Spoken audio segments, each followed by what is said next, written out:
Bismillahirrahmanirrahim. Assalamualaikum warahmatullahi wabarakatuh. Waalaikumsalam warahmatullahi wabarakatuh. Alhamdulillah rabbil alamin. Alhamdulillah wa syukurillah wa ni'matillah wa la haula wa la quwata illa billah. Asyhadu an la ilaha illallah wahdahu la syarikalah wa asyhadu anna Muhammadan abduhu wa rasuluhu. Allahumma shalli wa sallim barik ala sayyidina Muhammadin fil awwalin wal akhirin. Shalli wa sallim barik ala sayyidina Muhammadin fi kulli waqtin wa hin. Shalli wa sallim barik ala sayyidina Muhammadin fil mala'il ala yaumiddin.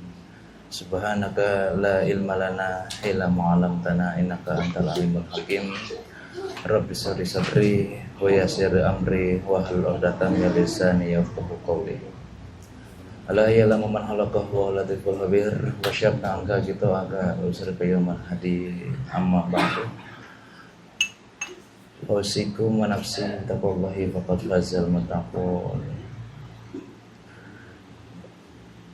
Bapak, Ibu, anak-anak dan Mia Haji yang saya muliakan, pertama-tama marilah kita memanjatkan puji syukur kepada Allah Subhanahu wa taala atas segala nikmat Islam, iman, ihsan wa bihi sehingga kita masih bisa dikumpulin lagi di malam Selasa di rumah rahmat yang penuh dengan keberkahan ini.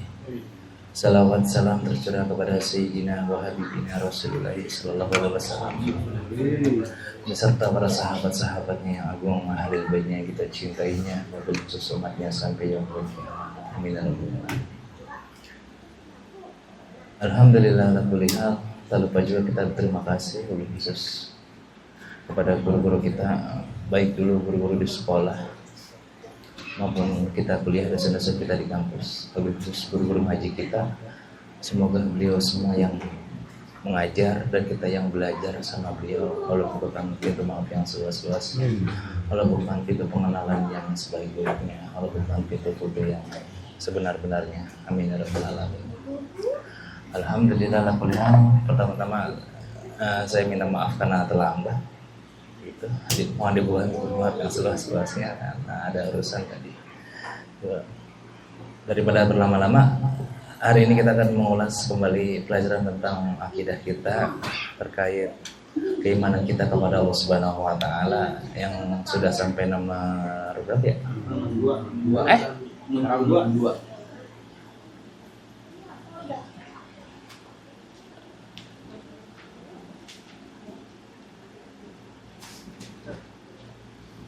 Sebelum dilanjut, boleh kalau ada yang mau ditanyakan dulu, Pak? Gitu.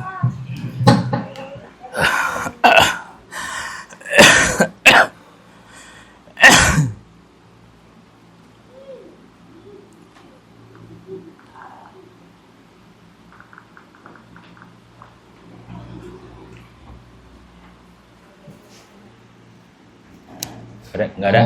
Alhamdulillah kalau ngaji di sini selalu tidak ada pertanyaan dan mudah-mudahan lancar-lancar aja urusan.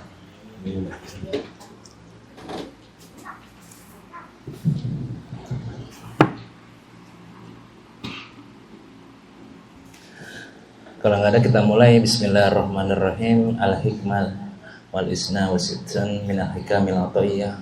Qala al-imam al-alama Al-Arifillah Syekh Ahmad Ibn Athaillah Sekandari rahimahullahu ta'ala wa nafa'ana bihi wa bi barakatihi wa bi ulumi wa bi asra'i. Faqala Syekh la amala arja lil qabul min amali yagibu anka. Tidak ada amal kebaikan yang dapat diharapkan diterima oleh Allah Subhanahu wa taala syuhuduhu wa yuhtaqarru anka wujuduhu, daripada amal yang terlupa olehmu dan engkau mengingat dengan pandanganmu. Wallahu a'lam bishawab. Bapak, Ibu, dan anak-anak yang saya muliakan, jadi di hikmah nomor 62 ini Syekh Ahmad Ibn Athaillah Sekandari rahimahullah ta'ala ingin mengajarin kita bahwasanya tidak ada amal soleh atau amal kebaikan yang dapat diterima oleh Allah Subhanahu wa ta'ala kecuali amal kita memandang akan anugerah Allah Subhanahu wa ta'ala di dalam kita beramal. Kalau umpamanya kita beramal hanya karena dunia, tentu amal kita bakal ditolak mentah-mentah oleh Allah Subhanahu wa taala. Lantas timbul pertanyaan di dalam hati, kalau amal saya tidak diterima, kenapa hidup saya makin naik? Itulah yang dinamakan ujian ataupun disebut istidraj gitu. Itu yang akan kita bahas pada malam hari ini, tentang beramalah kita, saya pribadi, dengan memandang anugerah daripada Allah Subhanahu wa taala. Itu yang akan menjadi fokus kita pada malam hari ini gitu.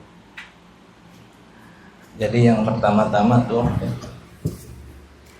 yang mau ngopi boleh Pak.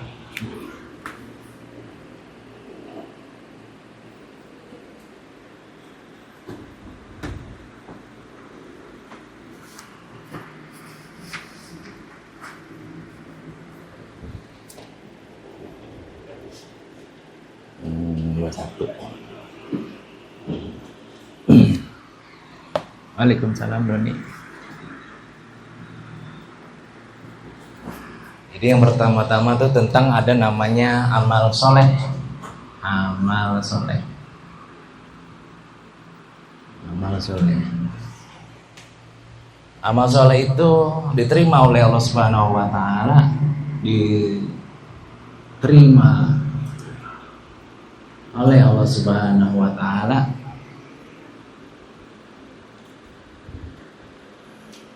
dengan syarat ya, dengan syarat.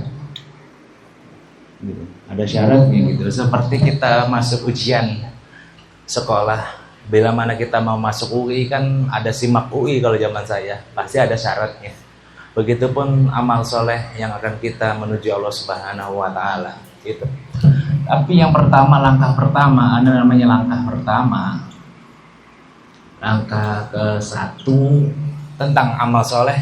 Amal soleh itu kan dibikin jadi sah dulu. Amal soleh itu minimal dia yang pertama harus ada namanya syarat, ada namanya rukun, dan yang batal dijauhi. Ini baru jadi amal soleh yang dinamakan, ini namanya sah dia. Tapi sah itu belum tentu diterima oleh Allah Subhanahu wa taala. Disinilah kita mengajinya.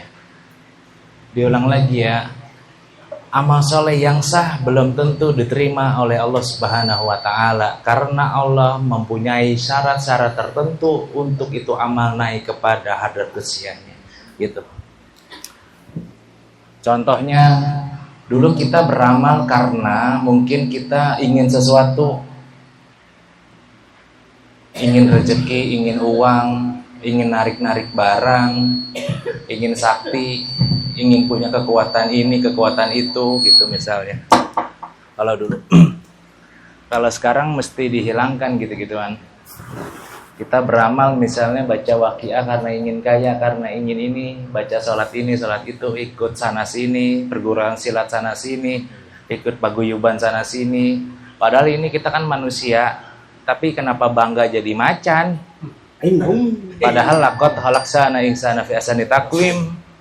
Sesungguhnya manusia itu sebaik-baiknya penciptaan, tapi kenapa orang ingin jadi macan yang lebih rendah, namanya jadi hewan? Itu maksudnya. Karena di sini mungkin ada mantan-mantan macan dulunya, nah gitu. Tapi yang saya bingung lagi, ketika jadi macan mintanya kopi hitam. Itu saya bikin bingung lagi tuh. Harusnya macan mah makan daging, dikasih gitu kopi hitam. Rokoknya Samsu dia pinta. Emang dia namanya pura-pura kesurupan itu mah.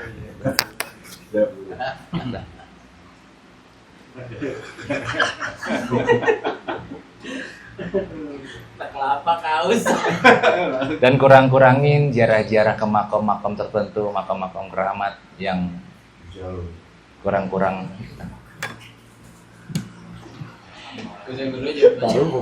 Apa tuh? Jadi bapak-bapak yang ibu-ibu yang saya muliakan, terutama Miaji, mohon maaf Miaji, kita ya telat datangnya gitu. Ada mie kan di luar ya, gitu. Karena Agi tadi agak ngobrol dulu sama orang, ya kan? Iya. Jadi yang pertama tuh amal soleh itu kudu sah. amal soleh itu kudu sah. Namanya kalau kita mau masuk sekolah minimal kudu masuk dulu dalam list daftar. Untuk urusan diterima atau enggaknya itu namanya ada syarat lagi dari sekolah. Kayak gitu kurang lebih. Contohnya yang mau masuk pesantren yang mudah-mudahan dilancarin kan. Karena di sini kan ada yang anaknya mau masuk pesantren. Yang mau masuk sekolah umum juga lancar. Yang mau masuk mana aja juga lancar gitu. Lancar, Pak. Iya. Kalau masuk dalam lancar. Iya. Bayarannya emang harus itu. Yang Tadi. Bayarannya suka mandek ya. Gitu.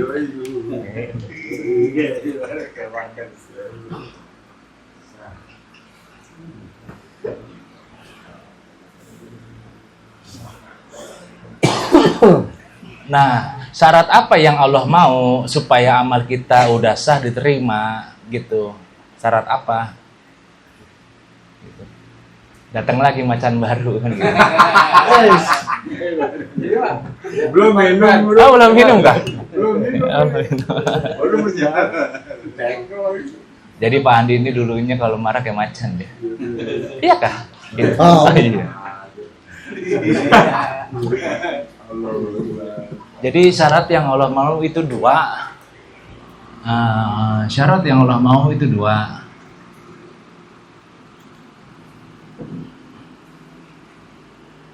Itu ada dua. Yang dimana kita mesti ngejalanin. Yang pertama, kalau kita beramal,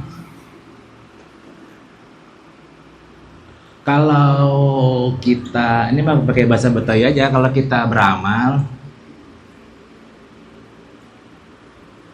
lihatlah anugerah yang Allah berikan, gitu. Lihatlah pertolongan Allah gitu. Ini yang pertama. Contohnya, mohon maaf, bapak-bapak yang ibu-ibu dari rumah ingin ngaji ke sini kan. Lihatlah ini nih. Kalau Allah nggak nolong, gue nggak bakalan sampai. Itu maksudnya.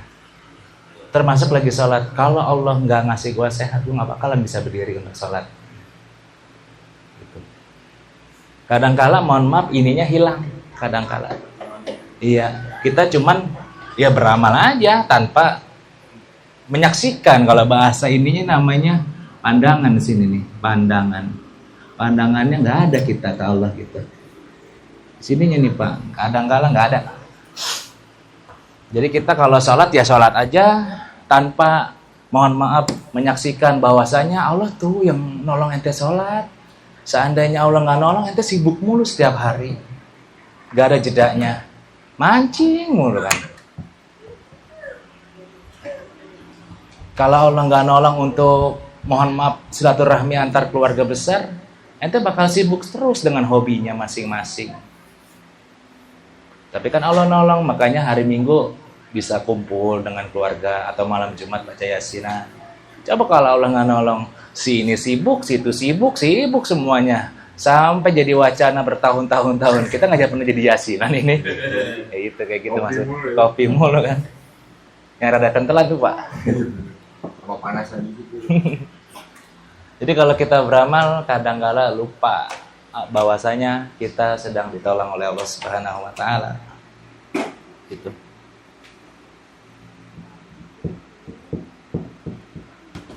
Yang nomor dua, kalau kita beramal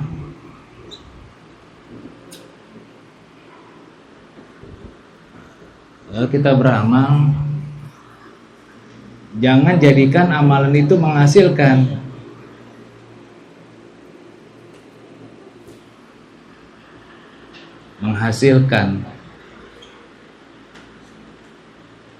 Dan memegang amalan itu.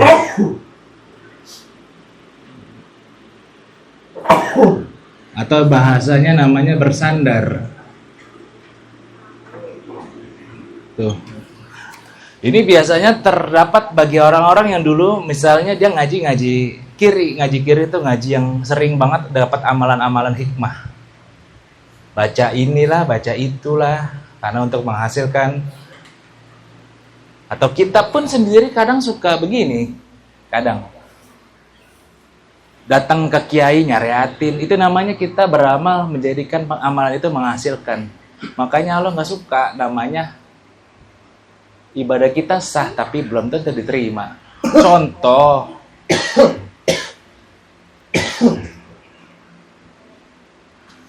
ada tukang bakso di Cilandak, tepatnya di depan BMW. Dia dulu pernah nyareatin dagangannya, akhirnya kaya, tapi 5 tahun doang, habis itu jatuh. Karena apa? Itu Pak, dia pengen tuh dagangannya laris manis. Cuman Allah marah di situ. Apa maksudnya? Melenceng. Iya, melenceng amalannya dia. Sama dengan kita. Mungkin kita baca amalan ini itu dapat, cuman efeknya lebih besar daripada yang kita dapat. Kadang-kala itu yang bikin kagak sadar. Baca waqiah, alhamdulillah lancar rezekinya, dapat duit 2 juta, dia malah minus jadi 4 juta kayak gitu. Karena masih ada harapan amalan itu menghasilkan. Gitu.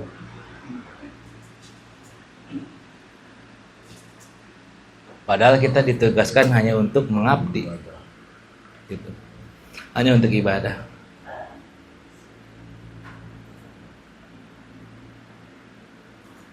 Sampai sini boleh ditanya kah? Ya. Itu yang maksud nama yang amal soleh yang ketiga itu yang batal dijauhi, maksudnya apa, Bro? Apa tuh? Itu yang batal dijauhi itu syarat rukun, terus yang batal dijauhi itu. Ya contohnya yang bikin batal dijauhi, kayak kita lagi sholat kan, kalau kentut batal ya dijauhi kentutnya, gitu. Oke. Puasa yang bikin batal apa? Makan, jadi jauhin makan kalau lagi puasa, gitu. Nah soal puasa, soal sholat yang dulunya masih muda jarang puasa, ya kodok lah mumpung masih ada umur. Sholat juga yang dulunya bolong-bolong, inget kalau lagi Jumatan doang dikodokin lagi, subuhnya dibangunin lagi, zuhur, asar, maghrib, dan isya, gitu. Ada lagi kah? Bro, Apa tuh? ini berlaku juga dengan amalan yang disolawatin supaya dapat rezeki gitu loh, Bro. Iya berpengaruh banget.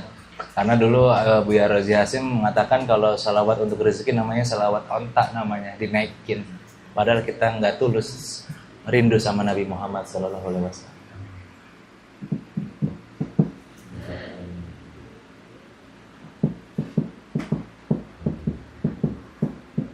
Ada lagi Mas Ardi? Ada, kalau ada kita lanjut nih, karena kan emang enakan ngopi kali ya. Nah kita berharapnya, kita ini maksudnya manusia berharap cuman satu, akan anugerah Allah aja gitu, akan anugerah Allah gitu. Karena kalau udah dapat anugerah Allah, apa aja jadi enak. Walaupun nggak punya uang, tapi nggak minus hidupnya, anak tetap sehat, istri tetap mohon maaf nurut, mertua nggak ngomelin, orang tua nggak jutekin, tetangga kiri kanan tetap ngasih. Itu namanya tetap sehat, anugerah Allah. Kadang-kala kita dapat uang, istri malah sakit, anak malah sakit, tetangga malah iri, mertua malah mohon maaf. Ya begitu dah. Gitu. Kita mandangnya ini Pak, gitu maksudnya. Jadi Syekh Ibnu Athaillah tuh ngajarinnya kita harus mandangnya ini. Kalau nggak ada ini, ya kita bakal celaka hidupnya. Ibarat kata dapat uang, tapi dalam uang itu banyak penyakit. Dapat uang 5 juta, cuman 5 juta itu banyak penyakitnya.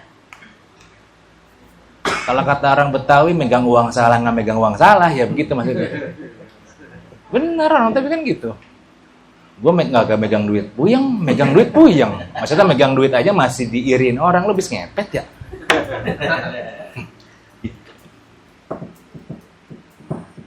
Karena apa? Karena ada kaidah, barang siapa wa iza kaburat sugirat wa iza sugirat kaburat. Barang siapa yang membesar-besarkan amalan di sisi Allah kecil, dan barang siapa yang mengecilkan amalan di sisi Allah besar. Contoh, kita kan sering ngaji. Ente bilang ke orang-orang, gue sering ngaji, amalan ente kecil di sisi Tuhan. karena perasaan sombongnya tadi. Makanya mohon maaf wasiat buat saya dan buat bapak atau ibu, walaupun kita ngaji diem-diem aja, jangan sampai kita nyakitin hati orang dengan perasaan benar tapi salah. Contoh, mau kemana? Mau ngaji. Itu karena kita ngebesar-besarin amalan kita. Padahal benar tapi salah. Itu yang disebut wa iza kaburat sukira. Kadang-kala kita gitu, kadang-kala sama orang. Mau ke sini salah, mau ke situ salah. Jawab salah, nggak jawab salah. Itu dia. Jawab salah aja salah. Lagi stretching aja salah gitu. Tapi kan cinta guru pakai.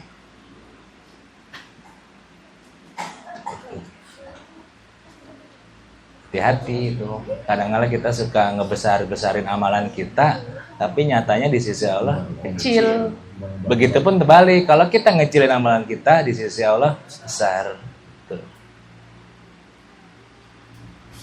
Mata sayu bener, habis tahajud gua. Ya, itu di sisi Allah kecil itu nilainya. Kecil banget, bahkan hilang. Itu. Lebih baik nggak bangun dan nggak ngomong seperti itu, ketimbang bangun malah jadi ngomong seperti itu. Susah ya?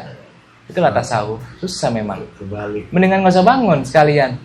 Kagak ngomong apa-apaan. Bangun-bangun cuman ngucek-ngucek mata, ngopi. Daripada bangun, baca Quran, tahajud. Tiba-tiba Om Agi lewat. Kayaknya ngantuk bener. Ya dari jam 12 gue bangun gimana gitu. Waduh, berat juga ini manusia. Gitu. Kadang-kala kita begitu, kadang-kala orang tuh kudu tahu amalan kita. Makanya jangan, semenjak sekarang mah jangan, karena nggak bakalan diterima nanti sama Tuhan. Nggak bakalan. Kalau sah mungkin sah aja, sama kayak kita daftar senam PTN, masuk mah masuk. Pas verifikasi di UI kagak masuk, kenapa? Lah ada syarat khusus namanya, gitu. Kayak Om Agi dulu masuk Unimbrau dia. Masuk doang, syarat khusus agak masuk. Masuk doang. Iya, masuk doang masuk. Maksudnya masih daftar doang, namanya tercantum. Cantum bahwa Lama-lama hilang gitu. Hilang dari list. Karena dia pertama kali yang daftar gitu, lama-lama hilang. Hilang dari list langsung. Hilang. Dulu saya juga dapat Unbrau, Unpad, cuman kata bapak, lu ngapain sih jauh-jauh kuliah? Begitu. Akhirnya itu dah. Tahu kan Muje? UMJ Pak, universitas masuknya jauh. Jauh banget ya. Emang jauh. Emang jauh. Habis kata bapak jangan jauh-jauh kuliah.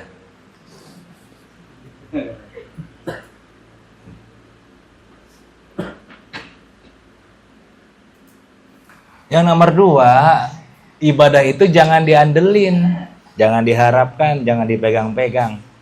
Itu kewajiban kita sebagai hamba kepada Allah Subhanahu wa Ta'ala. Jadi ini kaidah nomor 2. Ini kan nomor 1. Nomor 2-nya ibadah yang kita kerjakan, yang kita lakuin. Kan ibadah Bapak kan banyak, ada yang sedekah, senyum. Jangan diandalkan.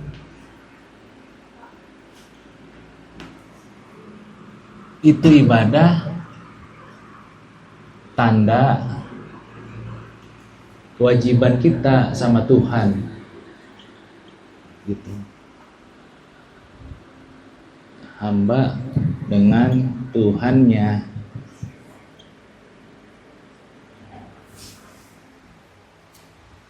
Contohnya sholat. Kadang-kala kita masih ngandelin sholat, ngandelin doa, ngandelin zikir, sholawat. Itu mah ada kewajiban jatuhnya. Lu sholawat mah ayu, enggak juga nggak apa-apa. Tuhan mah nggak turun derajatnya. Itu kewajiban aja kayak kita. Atau yang kerja dikasih tambahan sama bosnya, tapi mah bonus mah enggak. Itu mah kewajiban karyawan kepada bosnya. Itu maksudnya. Lu kerja ayu enggak ya nggak apa-apa gitu maksudnya. Ya ganti. Iya. Kadang-kala kita kalau kerja pengennya dapat imbalan, berarti kita sama kayak gitu tuh. Sama. Iya, bersandar pada amal. Gitu. Jadi diingat-ingat aja kaidah keyakinan itu. Kita ibadah nggak ibadah, Tuhan nggak turun dia derajatnya. Tetap Tuhan dia. Maha segalanya. Kita ibadah dapat baik, nggak ibadah dapat buruk. Namanya Tuhan itu cerminan dalam hati. Gitu. Makanya kalau mau healing, ke dalam, jangan keluar. Tanyalah hati ente, kenapa gue begini ya? Dari dulu gini-gini aja hidup gue. Selalu dibenci orang, misalnya. Selalu gue salah ngomong sama orang, akhirnya orang itu tersinggung. Selalu sikap gue salah sama orang. Selalu kalau gue begini, orang lain jadi gini. Tanya sama diri sendiri, bukan sama orang lain. Orang lain mah gak bakalan ngerti ya tentang perasaan kita. Itu nomor 2 tuh kaidahnya. Kadang-kala kita ngandelin ibadah, contohnya kan gue udah sedekah Tuhan, kok nggak dapat rezeki? Idi, ada Tuhan, lu sedekah silakan, enggak ya nggak apa-apa. Gitu maksudnya. Kadang-kala Tuhan kayak inian, keuangan, tau gak keuangan? Kan gue udah nabung, mana hasilnya? Nggak bisa begitu, Tuhan bukan keuangan. Jangan sampai kita beribadah sama Tuhan gara-gara keuangan. Tuhan bukan kasir dia. Yang kita beli barang dia ngirim kembalian. Bukan begitu Tuhan, cara kerja Tuhan. Cara kerja Tuhan itu kita memang hamba, wajib ibadah. Titik. Kagak minta apa-apa. Termasuk surga, neraka, dan lain-lain. Itu namanya bonus. Bonus. Sama kayak kita masuk PNS. Yang penting masuk kan. Pernah gak ngincer jabatannya? Itu kayak gitu maksudnya. Syukur-syukur lu masuk. Ini mah belum masuk aja gue mengincar kepala. Incar kepala katanya. Kepala ayam kan incar. Kadang-kadang begitu Pak Ahmad. Kadang-kadang orang kan masuk juga kagak. Pikiran dia ngawang pengen jadi kepala. Sama ingin kita. Ngawang ke surga, ngawang ke surga. Ya Allah, jalan juga belum. Itu maksudnya.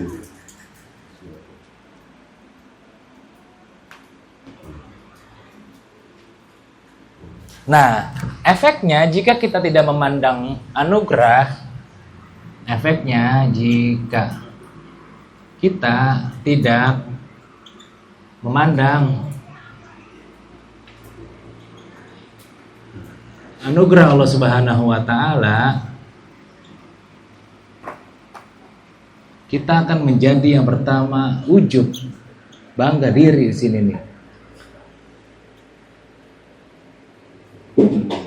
Jikalau ada seorang hamba beribadah tanpa memandang itu pertolongan Allah, yakinilah hamba itu pasti terkena ujub atau bangga diri. Ibarat kata kalau ngajinya kewalian, dia mesem-mesem sendiri. Karena ada rasa ujub di dalam dadanya. Atau kalau dia dapat amalan dari Pak Kiai, dari Pak Habib, atau mungkin dari Syekh, Mama, tembus, dia mesem-mesem. Di luar rokok ya, tembus juga amalan gua. Itu namanya dia kena ujub, bangga diri. Ada banyak di sini yang begitu. Kita nggak ngomongin lagi nggak? Iya nggak ngomongin ente kan? Bukan emang. Nggak tahu siapa. Alhamdulillah tembus juga semalam. Apanya bang? Itu amalan dari Kiai. Berarti kita namanya bangga diri. Padahal kita nggak tahu apa di balik itu semua. Malah jadi bala, musibah. Duit sih dapat bang, anak gue kecelakaan, gitu. Sayangnya kenapa kita belum sadar? Karena kita dibutakan oleh dunia. Ujub namanya, kita terkena ujub. Ujub itu yang paling merusak ujub, bangga diri. Karena ujub itu penyakit, sumber dari segala penyakit, termasuk ria, awal dari ujub, bangga diri. Dipuji gurunya, dipuji syekh, dipuji habib, dalam hati, ya gue wajar sih dipuji, gitu dia. Iya. Karena dia tidak pernah meriadohkan tentang dirinya, tentang ujub. Terutama misalnya ada orang pakai gelang, pakai cincin, itu biar wibawanya naik. Ada yang begitu. Cincin bagus nih. Namanya juga dikasih bang. Gitu. ketika dia nggak pakai cincin, hatinya gelisah atau gelang. Misalnya Pania pakai gelang, pakai cincin, tiba-tiba lupa atau ketinggalan, pasti gelisah. Tandanya dia bangga diri. Emang kenapa kalau hidup nggak pakai cincin atau gelang? Ada something yang kurang. Karena apa? Keyakinan dia di cincin soalnya. Kalau nggak pakai cincin nggak pede. Ada yang gitu ya. Kecuali kalau dengar di sini baru nggak pede, dengar di sini mah pede-pede aja. Abisnya udah pada tua, mau nampang bagaimana sih? Kan begitu. Ini mah udah kayak ini cincin. Udah mau nyari macan bro. Iya kali gitu. Nyari macan di sekolahan. Gitu. Karena di dalam surat Al-Fatihah ujub itu sudah disindir, iya karena budu wa iya karena stain, hanya kepadamu lah kami menyembah dan hanya kepadamu lah kami minta tolong. Kita kebanyakan nyembah doang tapi nggak pernah minta tolong, akhirnya jadi fasik. Ada orang minta tolong mulu tapi nggak pernah nyembah, namanya murtad. Itu. Contohnya ada aliran gini Pak, udah sholat, udah. Apaan sholatnya Bang? Dalam hati. Itu namanya murtad ya. Karena dia nggak mau nyembah, langsung minta tolong dalam hati. Kalau kita nyembah rajin, minta tolong ora, gitu maksudnya. Jadi ujub ini yang di sini bukan yang nggak boleh ngomong aku dan kami, boleh dia. Nih cara ngomong aku dan kami, cara ngomongnya aku dan kami, zohir batin, zohir plus batin, itu karena pertolongan Allah. Ini baru benar gitu. Karena kalau kita nggak begitu, nanti muncul aliran nomor 2. Contohnya gimana? Ini punya siapa? Punya Allah. Waduh, berat juga ini orang. Ini punya siapa? Ini punya aku. Aku yang diizinin Allah untuk merawatnya. Kayak gitu maksudnya, no. Zohir dan batin. Iya, bawa Tuhan yang nomor 2. Kalau nggak sholat, disuruh Allah, gue nggak sholat. Innalillahi, gitu. Jadi boleh ngomong aku dan kami, tapi di hatinya, zohir dan batinnya, ini semua atas pertolonganmu ya Allah. Udah gitu. Kalau nggak ada itu, jatuhnya ujub. Udah gitu doang. Nah. Kalau tidak ada di hatinya nih, tentang ini Pak atau Ibu nih, di hati mesti ada nih, itu. Dia jadi ujub jatuhnya. Gitu. Karena kalau udah kena ujub, udah rusak semuanya. Contohnya Pak Ahmad ditanya, ini HP siapa? Jangan tiba-tiba Pak Ahmad ngomong, ini HP Allah. Itu serem bener. Karena Pak Ahmad pengen merasa dirinya fana. Nggak bisa. Tetap, ini HP aku. Tapi dalam hatinya, terima kasih ya Allah engkau tolong. Gitu. Pernah gak Bu nemuin orang begitu? Ngomongnya Allah terus. Ada kemarin kebetulan malam Selasa kemarin, kita ngobatin. Iya. Oh iya. Abu Sahnan. Jadi kemarin ada Bu ngobatin Pak Niam dan kawan-kawannya. Ngobatin itu orang hidupnya Allah terus, tapi akhirnya stres. Padahal Allah boleh. Makanya Allah nggak sebutin. Kalau kita kan Allahnya pelan. Gimana sih ini? Gitu. Ada yang berasa. Oh gitu ya, beda ya. La ilaha illallah pertama bagus sama la ilaha illallah. Gimana sih ini?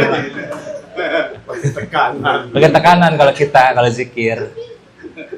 Ya Allahnya bagus, lama-lama udah bete. Ya Allah, gimana lagi? Gue bingung. Tertekan. Iya tertekan dia. Padahal ketika ngomong gitu itulah yang tembuskan karena lagi tulus-tulusnya. Ya Allah bagaimana lagi? Ya. Ketimbang yul gitu kan.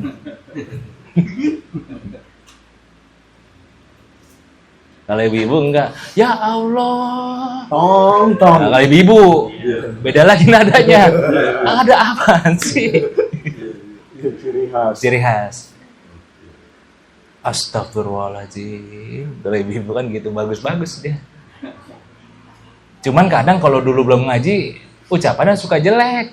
Astagfirullahaladzim, anak badar banget sih. Harusnya diganti, anak pintar banget sih. Jadi kalau ngomelin anak, jangan pernah keluar kata kotor. Kecuali yang bagus-bagus. Apalagi ibunya. Jangan pernah. Apalagi yang jadi guru. Saya paham jadi guru itu berat. Murid banyak yang badung, bandel. Kalau bisa, mudah-mudahan kamu jadi suatu saat. Nah gitu. Walaupun dia bandel. Dididik mah tetap dididik, Bu. Cuman jangan pernah keluar kata-kata hina.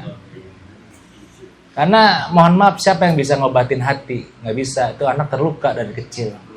Anak goblok, buset. Itu anak diem lah pasti. Misalnya, walaupun dia bandel, Pak.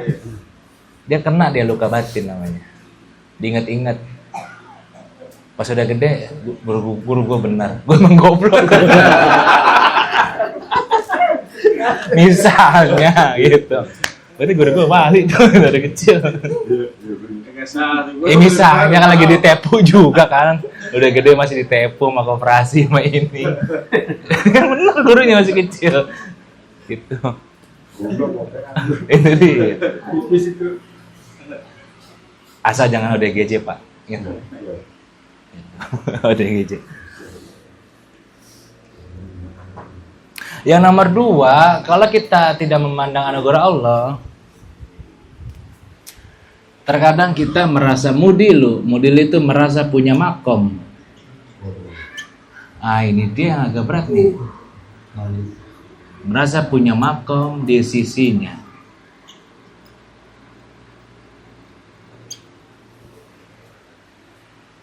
Jika kita tidak memandang pertolongan Allah, dalam hati pasti terlintas tuh. Gue belum doa aja nih, kalau doa tembus, innalillahi. Kalau emang buktiin dong, gitu dong. Buktiin dah coba kalau mau tembus-tembusan. Ya inilah pelajaran sehari-hari kan sebenarnya. Ini bahasa kitab, Pak. Kalau bahasa kitab berat. Kadang-kala kita merasa punya kedudukan di sisinya. Gue belum baca aja nih doa harian, kalau kagak mati tuh orang sama gue. Coba itu jahat banget. Lagi hujan nih, kalau gue angkat tangan berhenti. Innalillahi. Coba angkat tangan. Berhenti kan, ya buka payung. Gitu. Kadang-kala kita begitu. Sengaja nggak disengaja, sadar nggak sadar, kadang-kala suka terbesit. Nih gue belum berdoa aja nih, gue belum duduk malam aja nih, nerakatin sesuatu. Kalau kagak gue tembusin semua tuh. Kalau ketemu guru-guru yang benar, coba duduk yang benar. Mana nggak tembus? Gitu dah. Ya kayak orang ada zaman dulu, orang mau amalan aja beli mahar. Padahal kita mau belajar, malah keluar duit. Gitu. Kita banget tuh. Ada gak di sini yang begitu? Maharinnya. Banyak ya, iya dimaharin. Jual beli mahar. Itu jual beli amalan. Jual beli amalan. Gitu. Dagangan yang paling laris itu yang pertama jualan agama. Laris banget. Paling kaya dah. Yang nomor 2 terkait obat-obatan. Tahu kanker? Kanker itu penyakit. Kanker itu bisa disembuhkan sebenarnya buat kelas atas. Kalau kelas bawah dan menengah jangan coba-coba kena kanker. Makanya hidup sehat. Gitu. Jual beli yang paling laris. Kayak agama, lu mau kaya gak? Nih baca ini, maharnya sekian. Ya, kata mau kaya, gue ngeluarin duit. Itu aja udah gak masuk akal dia. Mau kaya keluarin duit, bela-belain lagi. Gitu. Gue kaya, ya gurunya kaya, mengejualan gimana? Jualan mahar ya kaya dia. Satu mahar 500.000. 10 orang 5 juta. Dengan enteng ya dia ada status, alhamdulillah rezeki malam ini, coba itu. Ada yang begitu Pak Ahmad, ada. Aja tahu orangnya. makan madu jadi Iya. Ya baru dia cincin. ciri-cirinya ya. Jualan madu. Malu nggak tahu kan dijual Pak. Madu nggak apa-apa dijual. Embel-embel yang nggak boleh. Ini madu sakti. Itu bisa bikin orang jadi macan tuh baru. Jual mah boleh Pak Indra sebenarnya. Cuman embel-embel yang bikin mahal. Madu murah, gara-gara embel-embel 200.000. Madu udah didoain nih, udah jadi mahal. Itu dia. Aqua yang cuman segini 5.000 di tangan Ki jadi gocap. Lepasin. Mana belum dibuka lagi. Kan gitu. Sin mah normal Pak. Kita yang nunut banget beli lagi. Innalillahi. Kita ini budaya yang selalu nunut. Nama nunut itu kagak ngerti apa-apa, akhirnya keluar duit yang berlebihan buat yang nggak penting. Ini air barokah 20.000 diminum besok sakit. Saya narkoba. Ada air barokah diminum besok sakit. Yang lebih barokah itu kalau masih punya orang tua, ciumlah tangannya mereka. Itu barokah banget. Gratis. Itu. Bukan menafikan nggak ada air barokah. Air barokah itu ada, cuman dengan orang-orang tertentu doang. Bukan jualan.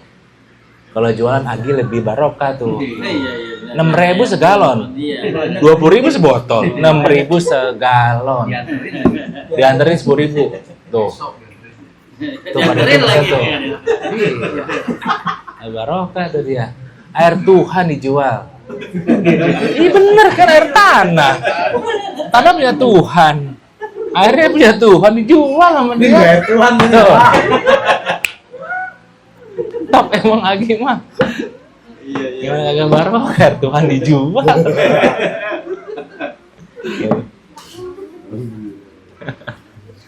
Kurang lebih begitu dah. Materi pada malam hari ini sedikit aja deh. Yang penting mah pada inti mah pada hari ini kalau beramal tolong banget dalam hati ini anugerah Allah. Makanya setiap habis sholat berdoa Allahumma inna nas'aluka afwa wal afiyah. Itu minimal banget, jangan sampai ditinggal kalau lagi habis sholat. Namanya itu minta tolong sama Allah. Atau Allahumma inni ala zikrika wa syukrika wa husni ibadati. Tapi gue sibuk banget guru, dua doa itu jangan sampai lupa. Walaupun sesibuk-sibuknya manusia. Sesibuk apa sih ente gitu, ngurus tambang kan kagak. Bener guru ngurus tambang, tali tambang.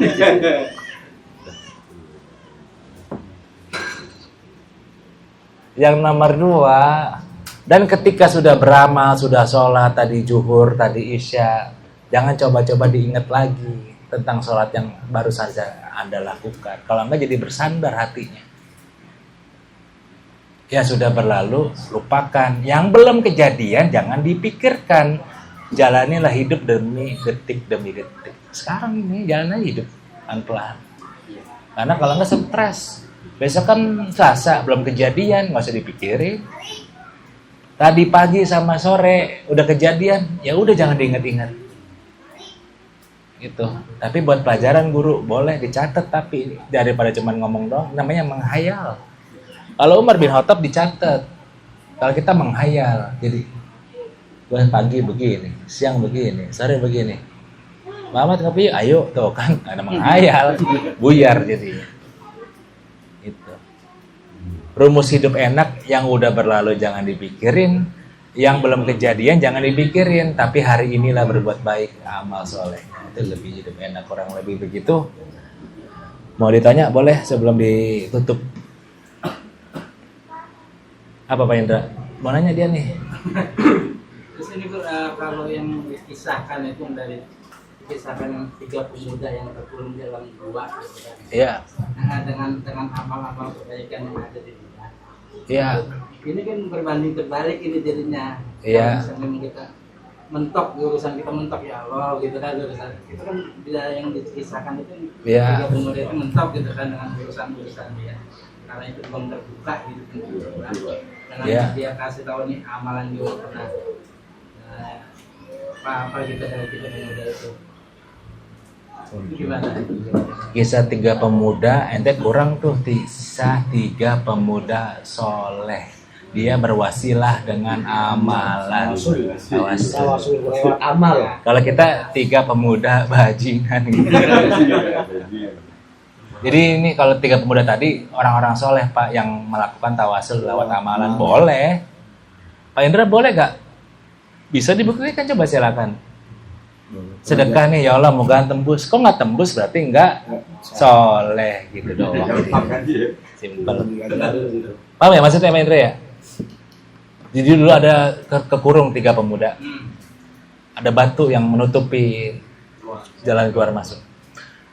Pemuda yang pertama mengatakan, aku punya amalan yang aku bakal panjatin sama Allah Subhanahu Wa Taala. Amalan apa? Aku berbakti sama ibuku yang nggak pernah putus doain. Bergerak dari itu batu. Orang kedua nggak mau kalah, aku juga punya amalan. Amalan apa itu? Aku selalu maafin semua orang yang menyakitiku sebelum aku tidur. Bergerak lagi. Yang nomor 3 juga nggak mau kalah. Amalan apa? Dia sering bersolawat kepada Nabi Muhammad SAW di saat sakit, senang, sedih, dan susah. Bergeraklah itu semua. Kenapa bisa? Soleh Pak Indra gitu. Kalau ini kita tuh ya Allah gimana ya? Itu dia. Kalau ini urusan belum soleh tadi. Itu dia tuh. Alhamdulillah. Udah nggak keinjek dulu. Alhamdulillah nangkep juga Pak Indra berarti.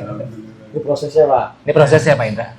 Contoh hujan, ada yang begini-gini, berhenti tambah deres. Karena nggak soleh. Karena nggak soleh. Tapi kalau orang soleh cuma ngeliat dong berhenti dia. Gitu. Yang batin. Paham Indra ya? Iya. Tanpa ngomong pun berhenti Pak kalau orang soleh Pak. Itu dia. Boleh Pak. Kalau misalnya kita dalam satu ibadah di dalam masjid, jadi kan rumah Allah dulu ya, semua orang datang di situ langsung ibadah sholat asar misalnya. Nah di satu sisi ada yang membaca Al-Quran sebelah kanan misalnya, di depannya di saat pertama itu ada yang memang kesukaannya di zikir, tapi yang di sebelah sana dia juga menyenangi baca Al-Quran. Dan ini setelah sholat wajib selesai ya. Terus pertama dia membacanya pelan gitu, tapi makin lama dia makin kencang. Sementara masih ada jemaah lain yang mungkin dia nggak dapat sholat yang utama di asar gitu. Kan belum tentu bacanya itu bikin tenang gitu. Kadang kan seseorang kan tingkatan keimanannya berbeda gitu kan. Mungkin bapak itu karena semangat suaranya bisa ada girohnya gitu. Akhirnya bacaannya terlupakan lagi, dia ulang lagi. Nah itu seperti apa, ada bias seperti apa tuh kalau dalam kondisi seperti itu? Kita harus bagaimana dengan ilmu yang saya si kesadarannya masih bajingan gitu. Harus bagaimana? Tapi hati gitu mohon maaf. Hal yang begitu jika kita masih bajingan, terutama saya Pak. Yang pertama, itu kan rumah Allah ya Pak. Semua orang punya hak untuk melakukan ibadah. Adapun yang baca Quran dan zikir, dia kurang etis karena bisa mengganggu yang sholat. Akan tetapi menegur di dalam bukan berarti jadi solusi. Tahu gak menegur di dalam? Pak nggak bisa baca Quran di sini. Dia pasti ngomong lagi, emang lu siapa ya ngatur-ngatur gua kan gitu. Solusinya gimana? Solusi kita agak menjauh dikit dan fokuslah dengan tujuan awal kita yakni sholat. Terkadang kita masuk masjid untuk mengoreksi orang lain, bukan untuk mengoreksi ibadah kita. Terkadang. Oke. Gitu. Ada lagi kah? Contohnya gini dah, dibuat semuanya. Termasuk saya pribadi, terkadang saya masuk masjid atau kalian bukan buat ibadah, ngoreksi orang lain. Terkadang. Kok ajannya begini? Kalau bisa ajan bang, jangan cuma ngomong gitu.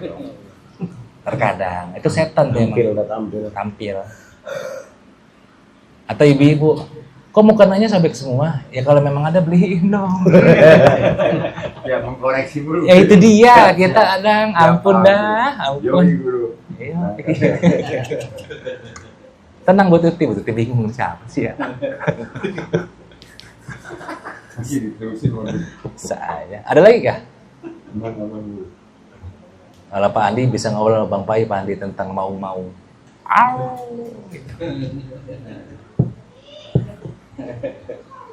Dia kalau marah banting barang soalnya. Ada lagi kah? Apa tuh? Pelajaran ini sama keyakinan qadariyah bedanya apa, Bang? Kodamiyat. Qadariyah. Oh, qadariyah. Sama keyakinan qadariyah itu bedanya apa? Ya jauh banget. Kalau qadariyah itu pasrah. Contohnya, buat apa gua sholat? Kalau ini tetap sholat gitu bis. Jadi ini tuh seakan-akan pelajarannya kita tetap sholat. Cuman sholat kita nggak berharga di sisi Allah. Itu menandakan kita ini hamba bis. Ya, hamba doang. Lu sholat nggak sholat, Allah nggak peduli. Tapi kalau lu sholat, Allah peduli sama lu. Gitu.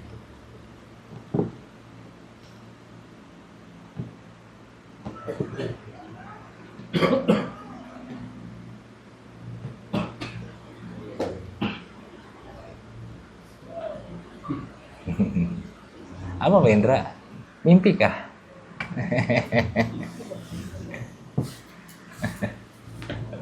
Ada lagi kah? Cukup ya? Halas ya? Pak Ahmad cukup ya? Apa tuh? Kalau misalnya ada wakaf Quran gitu dulu, tapi wakaf Quran itu kan ibaratnya dijadikan buat donasi gitu ya. Dia mungkin buat operasional atau apa buat dia gitu, dia ambil dari wakaf itu juga, itu boleh nggak sih dulu? Nggak boleh. Nggak boleh. Jadi murni harus semua tersalurkan. Yo ay.